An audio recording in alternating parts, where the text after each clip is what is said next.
somos caríticos por ti. नमस्ते नमस्ते नमस्ते नमस्ते तपाईहरुको फेभरेट कलर कुन हो? रंग नीलो। तपाईहरुको फेभरेट बाजा कुन हो? बाजा बजाउन मिल्ने चीज। यसपालि के गर्ने त्यसलाई?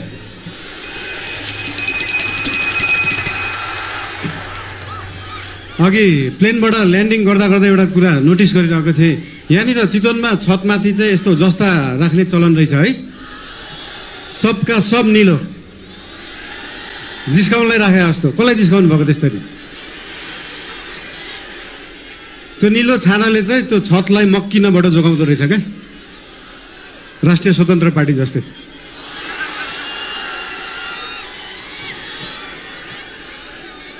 चितवन अघि झर्दै गर्दाखेरि एकजना भाइले भन्नुभयो, दाइ देशभरि जाँदाखेरि जसरी टुरिज्म प्रमोसन गर्नुभएको थियो एकचोटि चितवनको पनि टुरिज्म प्रमोसन गरिदिनु होला भनेर।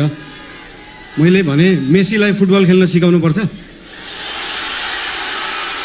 रोनाल्डोलाई फुटबल खेल्न सिकाउनु पर्छ। हाम्रो चितवनका हाम्रा थारू समुदायमा भएका होमस्टेहरू रिसोर्टहरूमा देख्न सकिन्छ कि यहाँको उत्पादन, यहाँको लुगा, यहाँको म्युजिक, यहाँको खानेकुरालाई कसरी उहाँहरूले टुरिज्म प्रमोसनको लागि उहाँहरूले विश्वमा चिनाउनु भएको छ। त्यो हेर्दाखेरि चितवनले चाहिँ देशलाई टुरिज्म प्रमोसन सिकाउनु पर्छ। घरमा खाने आफ्नो लोकल खाना, आफ्नो लोकल परिकार घरमा खाने, त्यो लोकल परिकारलाई एउटा इन्टरनेसनल क्युजाइनको रूपमा उहाँहरूले प्रस्तुत गर्न सक्नु भएको छ। त्यो पुरै देशले सिक्न जरुरी छ। सिकाउने हेन त चितवनवासीले पुरै विश्वलाई टुरिज्म प्रमोसन। राम्रो कुराहरू यहाँको ठाउँहरूको धेरै छन्। एउटा समस्या रहेछ यहाँ, हरेक वर्ष न्युजमा देख्न पाइन्छ किसानले बाटोमा दुध पोखाएको, तरकारी फालेको। त्यो के रहेछ भन्दाखेरि किसानले सही बजार नपाएको, किसानले सही मूल्य नपाएको एउटा समस्या रहेछ। केही सीमित बिचौलिया, केही सीमित नेताहरूको एउटा सिन्डिकेटले गर्दाखेरि पारी जुन अनुदानले कृषि हुन्छ त्यो सस्तो जस्तो देखिन्छ। त्यो सस्तो तरकारी यहाँ ल्याएर यहाँको किसानको मूल्य चाहिँ महँगो जस्तो देखाएर एउटा भ्रम सृजना गरेर किसानलाई मार्ने काम भएको छ। त्यो रोक्न जरुरी छ। फेरि यो चीज समाधान गर्दै गर्दाखेरि ओहो महँगो तरकारी खानुपर्ने भयो जस्तो लाग्ला, त्यो भ्रम हो। त्यो भ्रमलाई चाहिँ चिर्न जरुरी छ। नेपालमै उत्पादन भएको सस्तो बिजुलीलाई नेपालकै सस्तो कोल्ड स्टोरमा सिजनको बेला जुन बेला तरकारी सस्तो हुन्छ त्यो बेला स्टोर गरेर राख्यो भने भोलि महँगी हुने सिजनमा सेम मूल्यमा बेच्न सकिन्छ। किसानले पनि मूल्य पाउँछ, खाने मान्छेले पनि सस्तोमा तरकारी किन्न सक्छ। त्यो गर्न चाहन्छौँ हामी। तपाईहरुले याद गर्नु भएको छ देशभरि जुन लामो दूरीको यातायात ट्रकहरूमा नारायणी लेखा हुन्छ, याद गर्नु भएको छ नम्बर प्लेट।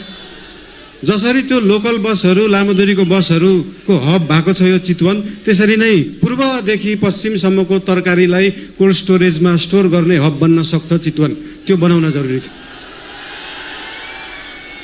देशवासीलाई आफ्नै तरकारी खुवाउन जरुरी छ र किसानलाई सही मूल्य दिन जरुरी छ। बर्खामा हाम्रो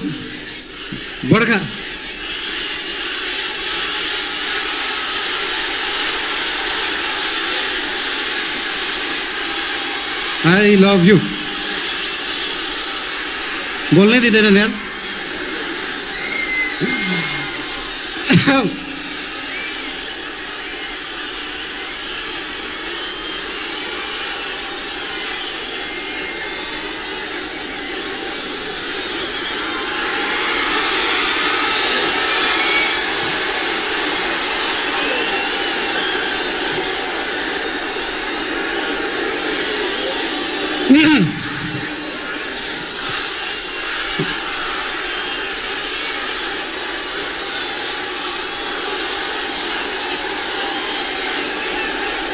गीत बजाम नाचम।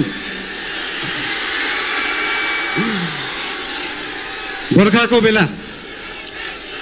बेला नेपालमा उत्पादन भएको बिजुली खेर गइरहेको हुन्छ। सुक्खामा हामीसँग आफै बिजुली हुँदैन, तर त्यो बिजुली स्टोर गर्ने ब्याट्री त छैन जस्तो लाग्छ हामीलाई। तर छ। हाम्रो देशमा उत्पादन भएको सस्तो बिजुली बेचेर देश धनी बन्दैन। त्यसलाई प्रयोग गरेर त्यसलाई स्टोर गरेर बन्छ र त्यो स्टोर गर्ने ब्याट्री हो मल कारखाना, डाटा सेन्टर, कोल्ड स्टोरेजहरू। त्यस्तो ब्याट्रीहरू बनाउन जरुरी छ आफ्नो बिजुली थामेर राख्नलाई। त्यो बनाउने पार्टी बन्न चाहन्छ राष्ट्रिय स्वतन्त्र पार्टी। यो चुनावको क्रममा हामी पूर्वदेखि पश्चिमसम्म पुरै देश घुम्न गयौँ। लगभग 7-8 हजार किलोमिटर हिँडियो होला देश बुझ्नलाई। सबै लगभग 45-50 वटा जिल्ला घुमियो होला।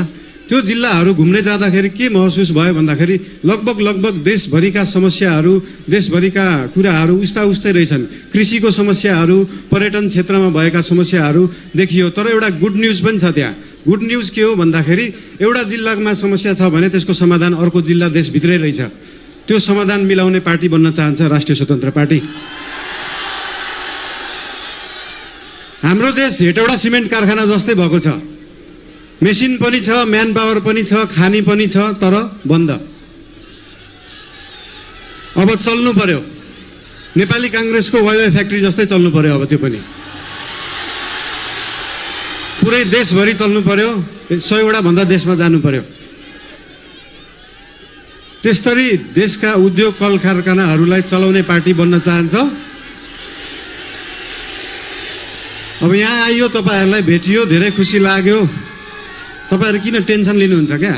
पार्टीको सभापति नै यहीँ उठ्नु भएको छ, के को टेन्सन? तपाईँहरूका समस्या, पुरै देशको समस्या सभापतिज्यू, हामी सबै पार्टीका नेतागण, कार्यकर्तादेखि लिएर तपाईँ हामी सबै मिलेर अब देश बनाउने हो।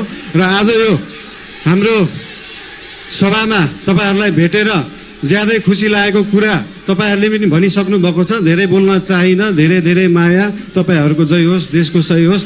जय घन्टी, जय देश, जय नेपाल।